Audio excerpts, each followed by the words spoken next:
Hi friends. జియోపొలిటికల్‌గా అన్‌సర్టెనిటీస్ అనేవి continue అవుతూ ఉన్నాయన్నమాట. ఇజ్రాయెల్‌కి, ఈ ఇరాన్‌కి, మళ్ళా అమెరికాకు. ఈ 3 కంట్రీస్‌కి జియోపొలిటికల్‌గా వార్ అనేది ఇంకా కంటిన్యూ అవుతూనే ఉంది. అది ఇంకా ఎండ్‌కి రాలేదు. ఒక ఫైనల్ అగ్రీమెంట్ అనేది రాలేదన్నమాట. ఫైనల్ అగ్రీమెంట్‌కి వస్తుంది. మళ్ళా ట్రంప్ వల్ల అది ఏదో ఒక రీజన్ తోటి మళ్ళా డ్రోన్స్ వాడి, మళ్ళీ అక్కడున్న స్ట్రెయిట్ ఆఫ్ హార్మోస్ దగ్గర ఉన్న షిప్స్ మీద దాడి చేయడం వల్ల అది మళ్ళీ మొదటికొస్తుందనమాట. సో, అది ఇలా ఒక ఫైనల్ స్టేజ్‌కి రావడం లేదు. ఇలాంటి సమయంలో ఏంటంటే 3 కంట్రీస్ అనేవి ఒక అగ్రీమెంట్‌కి సైన్ చేశామనేవి కొంచెం అఫీషియల్‌గా న్యూస్ బయట సర్క్యులేట్ అవుతుంది. ఆ 3 కంట్రీస్ ఏవేవంటే సౌదీ అరేబియా, పాకిస్తాన్, ఇంకా టర్కీ. సౌదీ అరేబియా ఏంటంటే అది ఆయిల్ ప్రొడ్యూస్ చేసి ఎక్స్‌పోర్ట్ చేసే the top most country. Oil export కంట్రీస్‌లలో టాప్ మోస్ట్ కంట్రీ అనమాట సౌదీ అరేబియా.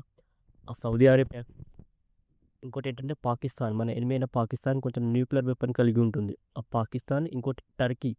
టర్కీ ఏంటంటే అది కూడా న్యూక్లియర్ వెపన్ కలిగి ఉంది. ఇంకోటేంటంటే నాటోలో the top most second largest army force కలిగిన కంట్రీ టర్కీ. ఈ 3 కలిసి ఒక అగ్రీమెంట్ సైన్ చేయడం జరిగింది. ఆ అగ్రీమెంట్ పేరు మెక్కా డిఫెన్స్ అగ్రీమెంట్ అనమాట. సో, దాని మీనింగ్ ఏంటంటే ఈ 3 కంట్రీస్ ఒక అగ్రీమెంట్ చేయడం వల్ల వేరే ఏదైతే కంట్రీస్ ఉన్నాయో ఎక్సెప్ట్ ఈ 3 కంట్రీస్, ఏ కంట్రీ అయినా సరే ఏ ఒక్క కంట్రీ మీద ఆహ్, డిఫెన్స్ పరంగా గానీ, దేని పరంగా అయినా సరే దాడి చేసినా, ఈ 3 కంట్రీస్ మీద దాడి చేసినట్టే మేము పరిగణిస్తాం. మేము 3 కంట్రీస్ అనేవి మేము రియాక్ట్ అవ్వడం జరుగుతుంది. మేము 3 కంట్రీస్ రియాక్ట్ అవ్వడం జరుగుతుంది. ఏ ఒక్క కంట్రీ మీద దాడి జరిగినా, ఆ 3 కంట్రీస్ మీద దాడి జరిగినట్టే అనే విధంగా మేము దాన్ని పరిగణిస్తాం. అనే ఇంటెన్షన్ తోటి వీళ్ళొక అగ్రీమెంట్‌ని సైన్ చేయడం జరిగింది. ఇలాంటి బయట ఆహ్, కాన్ఫ్లిక్ట్ ఉన్న సమయంలో ఇలాంటి అగ్రీమెంట్ అనేది వీళ్ళు నిన్న శుక్రవారం రోజు కొంచెం సైన్ చేయడం జరిగింది. ఈ అగ్రీమెంట్ వల్ల ఏంటంటే, ఈ 3 కంట్రీస్‌కి కొంచెం డిఫెన్స్ పరంగా గానీ, ఆర్మీ పరంగా గానీ కొంచెం సపోర్ట్ దొరికినట్టు ఉంటుందనమాట.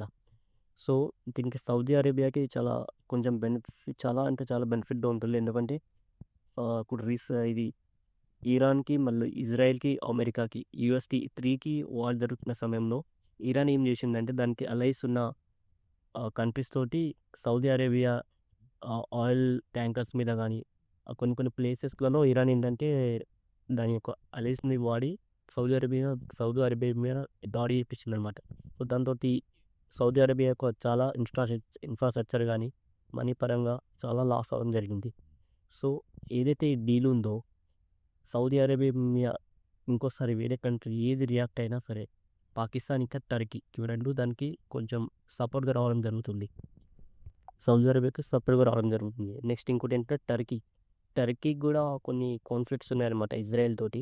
అది అప్పుడప్పుడు ఈ రెండిటి మధ్య కూడా కొన్ని కాన్‌ఫ్లిక్ట్స్ జరిగి కొంచెం ఆహ్, యుద్ధ వాతావరణం సంభవిస్తూ ఉంటుంది టర్కీకి మరియు ఇజ్రాయెల్‌కి. సపోజ్ మళ్ళీ ఇజ్రాయెల్ దాని మీద టర్కీ మీద ఏదైనా దాడి చేసినా ఈ 2 కంట్రీస్ ఏంటంటే పాకిస్తాన్ ఇంకా సౌదీ అరేబియా. 2 కంట్రీస్ టర్కీ కొంచెం సపోర్ట్ నిలవడం జరుగుతుందన్నమాట. సో, ఈ అగ్రీమెంట్ యొక్క థీమ్ ఇది మెయిన్. ఏ ఒక్క కంట్రీ మీద దాడి జరిగినా, ఆ 3 కంట్రీస్ మీద దాడి జరిగినట్టే అనే ఇంటెన్షన్ తోటి ఇవి కొంచెం అగ్రీమెంట్ చేసుకోవడం జరిగిందన్నమాట.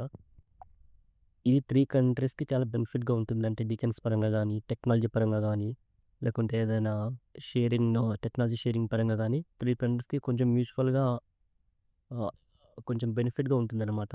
సో, ఈ డీల్ ఏదైతే ఉందో మన ఇండియా గూడా కొంచెం థ్రెటన్‌గానే ఉంటుందది. ఎందుకంటే పాకిస్తాన్‌కి మనకి అప్పుడప్పుడు కొన్ని కాన్ఫ్లిక్ట్స్ జరుగుతూ ఉంటాయి.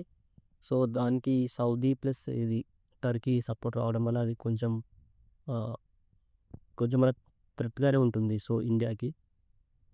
సో, ఈ అగ్రీమెంట్ అనేది 3 కంట్రీస్ మధ్యల జరగడం కంటిన్యూ అవ్వడం జరిగింది. సో, చూడాలి మనం ఇది ఎలా ఆహ్, ఏదైనా కంట్రీ మీద వేరే కంట్రీ మీద దాడి చేసేటప్పుడు ఎలా ఆహ్, ఫర్దర్‌గా ప్రొసీడ్ అవుతుందనేది మనం చూసి వేచానండి. So, thank you.